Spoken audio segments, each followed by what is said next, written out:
During the fabled Siege of Terra, the Imperial Fists, alongside the White Scars and Blood Angels, mounted a valiant defense of the Imperial Palace against the relentless forces of chaos. This heroic stand has since entered the records as a legend, and this incredible defense in essence highlights the unwavering dedication of the Space Marine legions. Originally commissioned to construct the Imperial Palace, Rogal Dorn was tasked by the Emperor to fortify its defenses against Horus's traitor legions. As the conflict reached its zenith and all hope dwindled, Dorn found himself fighting alongside the Emperor in the climactic confrontation aboard the War Master Horus's battleship, which is known as the Vengeful Spirit. In the aftermath of that devastating battle, it fell upon Dorn to bear witness to the tragic fates of the Emperor, Horus, and his beloved brother Sanguinius. The weight of this loss would go on to transform him from a noble guardian to a rather vengeful avenger. While the Ultramarines sought to restore order within the fractured Imperium, Dorn led the Imperial Fists on a relentless pursuit of the traitors across the galaxy, dismantling fortress after fortress during the Great Scouring, all the while being cloaked in black armor as a sign of mourning. During this epoch, he would set aside any semblance of mercy, intent on extracting a retribution for Horus's betrayal, a veritable pound of flesh. Rumors swirled that Dorn viewed the Emperor's death as a personal failure, a perspective which, if true, would have fueled his relentless campaigns against his former brothers. At this point, Dorn would remain largely absent from the highest echelons of the Imperium in the immediate aftermath of the Horus Heresy.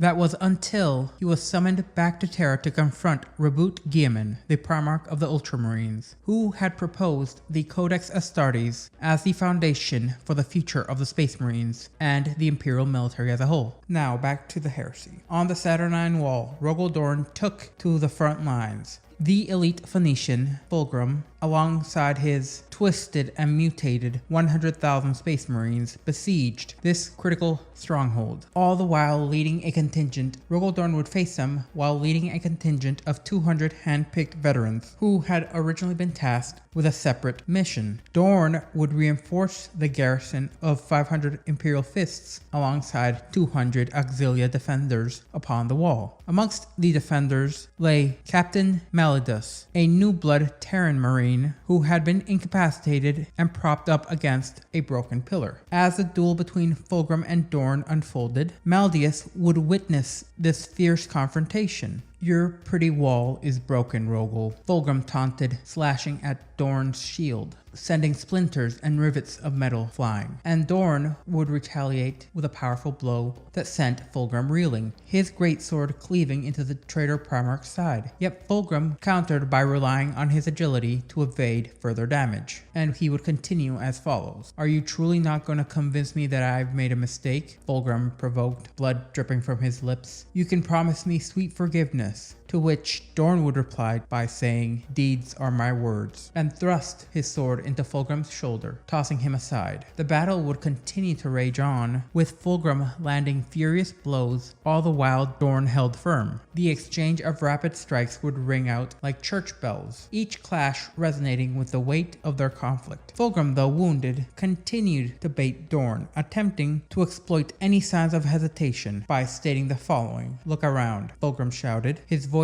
dripping with derision. "Your tower is tumbling down. In one night I cracked your shield and established a foothold." To this, Dorn would remain steadfast and unwavering, all the while declaring, "I see your siege machines burning at the foot of the wall, your sonic weapons silenced. You committed your entire host against a gap that could be held." As the clash intensified, Dorn would press his advantage, carving through Fulgrim's defenses. The traitor Primarch, though skilled, faltered against the disciplined might of the Imperial Fists. "Your forces are nothing," Dorn stated calmly. "You are merely a pawn in a larger game." Fulgrim, momentarily cut off by this statement, whispered, "It failed?" And then the realization struck him, as Dorn lunged once more, a strike that left Fulgrim's wrist severed and his weapon dangling. In a moment that seemed to freeze time, Dorn drove his blade through Fulgrim's abdomen, the cold steel emerging from his spine. The two Primarchs stood for a heartbeat, as if locked in a brotherly embrace. embrace, before Dorn stepped back, ripping his sword free. In a spine-chilling manner, Fulgrim would continue on by saying, "Such a mess," blood spilling from his mouth. Yet he spoke as if nothing were wrong. Then the impossible occurred. His wounds began to close, his skin knitting itself seamlessly. "I cannot die," Fulgrim proclaimed, morphing into a colossal serpent, its scales gleaming with an unearthly light. He would tower over Dorn, and this form was a manifestation of his twisted, thrice-cursed power. "3," Fulgrim declared, now devoid of any semblance of his former self. "You will not see the end, Rogal. You will die here." With that, he glided away, vanishing into the shadows, as Dorn readied himself for the oncoming tides of foes that would bear down upon his walls once again. A ring of elite warriors from the Emperor's children encircled him, their gleaming armor seeming to shine as a testament of their malicious intent. Dorn steadied himself and raised his sword, stating fiercely, "Try me," prepared to take on the overwhelming odds that awaited him. In the wake of the Horus Heresy, the future of the Space Marine legions hung perilously in the balance. While many Primarchs rallied behind the innovative framework known as a Codex Astartes, Rogal Dorn, the stalwart leader of the Imperial Fists, initially resisted the radical proposal of dividing his legion into 1,000 warrior-strong chapters. His dissent echoed the statements of fellow Primarchs such as Leman Russ and Vulcan, who opposed the fragmentation of the legions. In contrast, Corvus Corax and Jagatai Khan stood firmly in the support of Reboot Guilliman's vision for the future of the Imperium.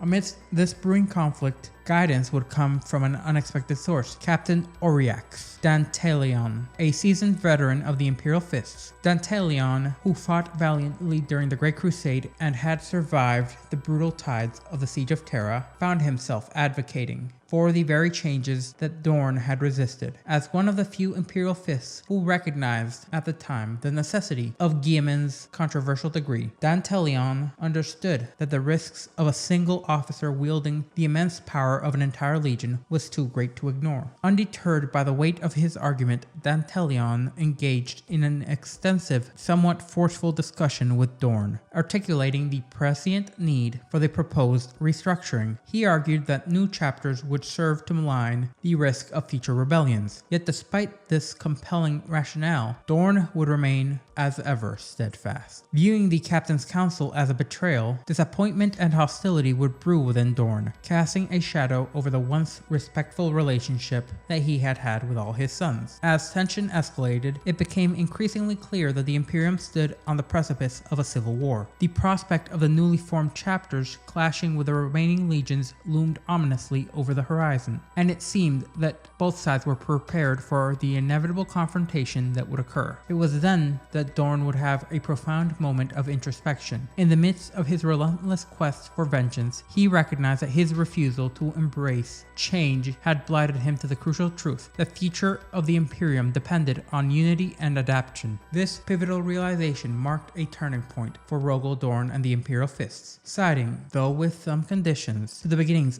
of a new chapter in the Adeptus Astartes history, one that would redefine their purpose and ensure the survival of humanity as a whole. As tensions within the Imperium were reaching a boiling point, Rogal Dorn had faced the stark realization that the Ultramarines, alongside the newly formed Space Marine chapters, the Navy, and the fledgling Astra Militarum, were prepared fully to engage in a civil war with the Imperial Fists, rather than permit him to evade the mandates of the Codex Astartes and the necessity of a second founding. Despite his deep affection for the Space Marines under his command, Dorn held an even greater love for the Imperium, which the God Emperor had forged. The thought of subjecting it to another devastating conflict, practically in the aftermath of the Horus Heresy, weighed heavily on his conscience. With a profound sense of sorrow, he acquiesced to the reforms that Guilliman had requested. Thus, Dorn ultimately relented, consenting to the formation of several new chapters, each consisting of 1,000 Astartes drawn from the ranks of the Imperial Fists. These would include the Black Templars, the Crimson Fists, the Excoriators, the Iron Knights, and the Fists Exemplar. Each of these second founding chapters bore the unique character of their constituent members. The 7th Legion's fervent crusaders gravitated towards Sigismund, while the younger, more impressionable Imperial Fists aligned with Alexis Pollux of the Crimson Fists. Many of the seasoned fighters would band together and form the Excoriators. Many of the seasoned fighters forming the Excoriators had valiantly defended the walls of the Imperial Palace during the Siege of Terra, finding camaraderie with Demetrius Catafule. Meanwhile, the newly created Soul Drinkers were mistakenly believed to be descended from the fleet-based stock of assault specialists from the 7th Legion. During this time, Dorn would also recall the early wisdom exhibited by Captain Damalton, and in recognition of his foresight, he would appoint the captain as the first chapter of the newly formed Fists exemplars. This chapter would be composed of the more progressive thinkers of the Imperial Fists, who shared Damalton's visions for the future. Rogal Dorn's willingness to set aside his pride and embrace the Codex Astartes would provide a measure of reassurance to the High Lords of Terra. When the Imperial Fists emerged from the Second Founding, their commitment to Guilliman's principles rivaled that of the Ultramarines themselves in many different degrees, solidifying their place in the ever-evolving structure of the Imperium and paving a way for a more unified future. The animosity and rivalry between the Imperial Fists and the Iron Warriors could be traced back all the way to the early days of the Great Crusade, where Perturabo of the Iron Warriors harbored a profound jealousy along with enmity towards Rogal Dorn, and this rift would only deepen when Perturabo aligned himself with the traitorous forces of Horus, transforming their rivalry into a bitter loathing. Both Imperial Fists and Iron Warriors were recognized for their mastery of the siege warfare, employing artillery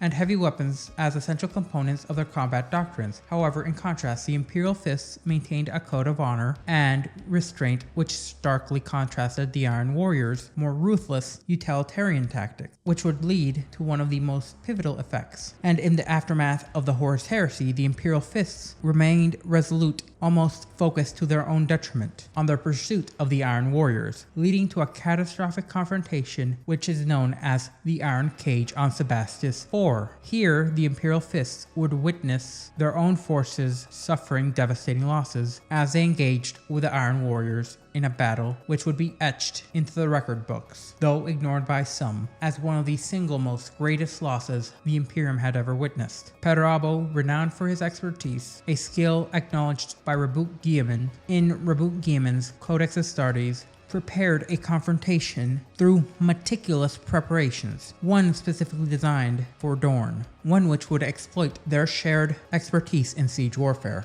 And in this confrontation, Dorn would find himself indignant not only to Perturabo's betrayal, but also the ruthless display from his brother. The clash was not merely a contest of arms, but a profound ideological struggle, which led to Dorn not requesting aid as soon as necessary, since it was pitting honor against ambition and loyalty against treachery, which further still led to losses. And this would be a departure from Dorn's usual meticulous calculations, as he personally would lead the Imperial Fists into the very heart of the Iron Warriors' fortifications on Sebastus. These defenses, known as the Eternal Fortress, were an imposing network of pillboxes, trenches, and fortified positions designed in the shape of an 8-pointed star of chaos, situated on Sebastus IV. This stronghold would become known as the Iron Cage, in part due to one of Rogal Dorn's statements that he would drag out Perturabo from this fortification in an iron cage. The odds of this conflict heavily favored the Iron Warriors, renowned for their trench warfare and their ruthless tactics. Yet against all expectations, the Imperial Fists seemed to endure, countering ambush after ambush, skillfully evading traps, as Dorn himself showed to be a martial figure of peerless expertise on the battlefield, repelling wave after wave of attacks. The battle brothers of the Fists, unfortunately, would be worn down and left armed with only combat knives within half-flooded trenches, but still they would continue to fight fiercely, expecting no mercy in return. As the battle dragged on, and the losses continued to mount, in particular for Rogal Dorn, it became evident that at the rate that they were going, the Iron Warriors could not deliver a decisive blow before reinforcements arrived. Despite their ferocity, it seemed they lacked the unwavering faith necessary to make the ultimate sacrifice for victory, an absence that ultimately seemed to seal their fate. In a surprising turn of events, reinforcements would arrive, survive, despite not being openly requested. Primarch Reboot Guilliman recognized that the destruction of Perturabo was not worth the potential loss of Dorn and what amounted to an entire legion that was meant to be broken up. His own fully armed and equipped legion quickly drove the Iron Warriors from the scene, and apparently having caused enough damage to be considered a sacrifice worthy to promote Perturabo to that level of a demon primarch of Chaos Undivided. Having emerged from the Iron Cage, the Imperial Fists began the vital process of reorganizing into Space Marine chapters, as mandated by the Codex Astartes. Over the next 2 solar decades, the surviving Imperial Fists retreated and rebuilt their numbers, while the newly founded successor chapters took to the battlefield in their stead. During this period, Dorn dedicated himself to retraining his chapter from the ground up, instilling a deep adherence for the tenets of the Codex Astartes, and ensuring their loyalty to its principles. Rogal Dorn is believed by many, and evidence shows he met his demise in 781 M31 during a fateful confrontation with a Chaos fleet that emerged from the Eye of Terror. This fleet was commanded by the notorious Warmaster of Chaos, Abaddon the Despoiler, who sought to unleash devastation upon the Imperial Palace once again, much like his own father had, facing a vastly outnumbered Imperial force. Recognizing the critical nature of this movement, Dorn executed a series of strategic hit-and-run attacks aiming to disrupt the enemy's preparations before reinforcements could arrive. In a valiant effort, Dorn led a desperate assault aboard the Chaos Despoiler class battleship, the Sword of Sacrilege, and it was during this audacious attack on the ship's bridge that it was believed that Dorn had died. Despite the chaos and the devastation of battle, the Imperial Fists subsequently launched a thorough search and rescue mission for their missing Primarch. Tragically, the only remnant that was recovered was a solitary skeletal hand of their Primarch, which is seen as proof that he has died and his flesh was picked apart. The skeletal hand would be returned to the Phalanx, the flagship of the Imperial Fists, and the Fortress Monastery as well, where it would become a symbol of enduring loyalty and honor. Over the years, the bones would be meticulously scrimshawed with intricate engravings of heraldry from all the previous chapter masters of the Imperial Fists, in a time-honored tradition where only the current chapter master has a privilege to etch their name upon the retrieved remains, preserving their tie to the legacy of Rogal Dorn for future generations. Over the course of 10 millennia, the skeletal remains of Rogal became a site of pilgrimage. Now, onto the present. In the year 995-999 M41, the Imperial Fists aboard the Storm of Wrath prepared to engage in a crucial campaign against the Iron Warriors on the demon world of Medrengard, as Abaddon the Despoiler launched his penultimate crusade, the 13th Black Crusade. The Storm of the Watch, however, was not an ordinary vessel, as it carried 5 companies of Imperial Fists, a formidable force tasked with breaching the Iron Warriors' fearsome fortifications. Upon their arrival at the Cadian Gate, the Imperial Fists joined the vast assembly of Astartes reinforcements, determined to stem the tide of chaos threatening Cadia. As soon as contact was made, the 5 companies simultaneously surged into battle, striking against the forces of the arch-enemy. The initial void engagement saw the chapter's battle barges and strike cruisers inflicting significant damage on the Chaos Warfleet, paving a way for a more direct confrontation, as 3 of the Imperial Fists companies executed combat drops into Cadia itself, while the remaining 2 deployed to bolster the defenses in neighboring sectors, including a critical reinforcement of the Iron Hands chapter on their homeworld of Medusa. The first and second elements of the third companies played vital roles in defending strategic positions on Cadia, maintaining the walls of multiple fortresses with the thematic Imperial Fist unwavering resolve, for which they are renowned throughout the Imperium, across the Imperium. Amongst these actions, the second company distinguished itself through extraordinary acts as they faced the overwhelming onslaught on the Stygium's Segmentum Covenant, a chaos cult whose ranks swelled to nearly 10,000 traitor fanatics. During this ferocious assault on the walls of Caesar Vassan, Captain Tylo, the commanding officer of the second company, made the ultimate sacrifice, as he valiantly held the breach in the fortifications, repelling hundreds of mutants before succumbing to grievous wounds himself. Yet even in death, Talio's story was not over. His body-defying finality was preserved in stasis by the chapter's tech marines. Their intention was clear: to inter the fallen captain into the mighty form of a dreadnought, ensuring that the celebrated warrior could continue combating the forces of chaos long after his mortal life had ended. And he remains as a testament to the Imperial Fists' unyielding steadfastness and their commitment to the Imperium. In the climactic events of 995-999 M41, the Phalanx, the formidable supervessel serving as the Imperial Fist chapter monastery, orbited Terra when another insidious threat emerged. The Iron Warrior's warsmith Shunsu, accompanied by his demonic allies, materialized from a warp rift within the ship's core, igniting a fierce battle. At the forefront of this defense was the newly forged 3rd Company of Imperial Fists, under the command of the recently promoted Captain Garradon. As the boarders launched their assault on the corridors of the Phalanx, the echoes of thunder from bolter fire would reverberate. Yet despite their resolve, the Imperial Fists struggled to repel the relentless advance of the demonic prince of chaos undivided Be'lakor, whose dark powers threatened to overwhelm them utterly and completely. Sun Tzu directed his forces towards the ship's gun decks, intent on harnessing the Phalanx's cataclysmic firepower to bombard the Imperial Palace upon Terra. With insufficient manpower to halt this catastrophic plan, the Imperial Fists initiated an emergency transition into the warp, plunging their vessel into the chaotic currents of the Imperium. As the battle raged on within the ship, it seemed that all hope was lost. However, a surge of spiritual fire suddenly would engulf the lower decks, driving back the demonic horde. When the ethereal flames receded, an unprecedented contingent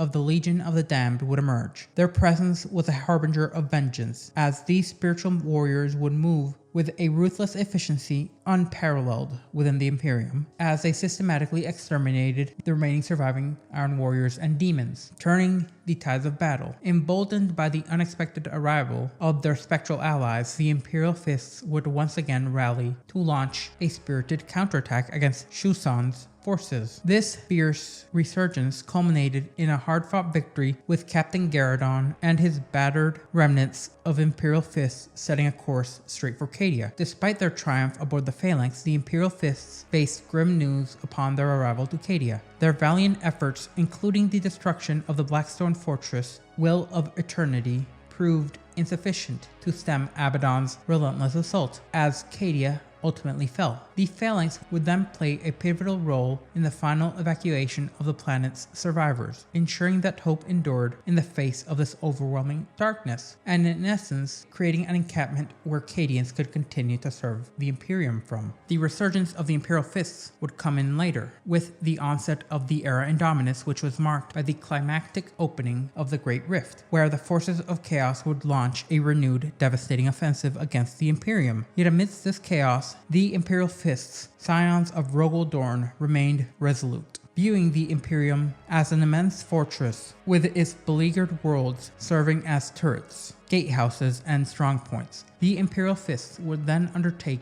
a series of defensive maneuvers and aggressive offenses designed to repel the enemy and to reclaim territory. At the heart of these efforts was the Phalanx, the Imperial Fist's bastion in almost constant orbit above Terra. This formidable supervessel periodically would embark on critical missions, but would consistently remain to safeguard the Segmentum Solar, fulfilling its role as a vigilant sentinel for the Imperium. Now here are some points of interest. Number 1. The Terran Crusade, circa 999 M41. During the Terran Crusade, an Imperial Fist strike force played a crucial role in rescuing the resurrected Primarch Reboot Guilliman, following his pivotal journey to Luna. In this endeavor, they successfully repelled the pursuing forces of the Chaos God Tzeentch, ensuring Guilliman completed his pilgrimage to Terra in order to reunite with the Emperor. Also on 999 M41 would be the Battle of Lion's Gate. As the dawn of the Noctis Aetherna approached, the Imperial Fists stood shoulder to shoulder with the resurrected Guilliman and his Ultramarines, all the while fiercely battling the nigh unending demon hordes serving the blood god Khorne, who had at that moment dared invade Terra, whose collective resolve would be crumbled by the Fists' decisive victory, further solidifying the Imperial Fists' reputation as the stalwart stalwart defenders of the throne world. And further still, many Imperial Fists would join the Indomitus Crusade, throughout the initial stages in particular, as the Imperial Fists would continue to distinguish themselves in battles alongside their new Lord Commander, Reboot Guilliman, as their strategic mind was able to help in the tumultuous period, in particular being able to safeguard humanity against overwhelming odds through their expertise. The next campaign would occur at an unknown date during M42, known as the Ironhold Campaign. Driven by a thirst for vengeance against the Iron Warriors, in particular those who damaged the phalanx and fled, the Imperial Fists launched a targeted assault on the traitorous stronghold known as the Ironhold, actively collaborating with the vengeful Cadian shock trooper armies and several knight houses that had escaped the destruction of Cadia and resided upon the phalanx for a prolonged period of time. The Imperial forces penetrated all 8 layers of the Iron Warriors' defenses, decimating their fortifications with a ruthless efficiency seen rarely in the 41st millennium. And it would be shortly after this that the 4th Tyrannic War would break out.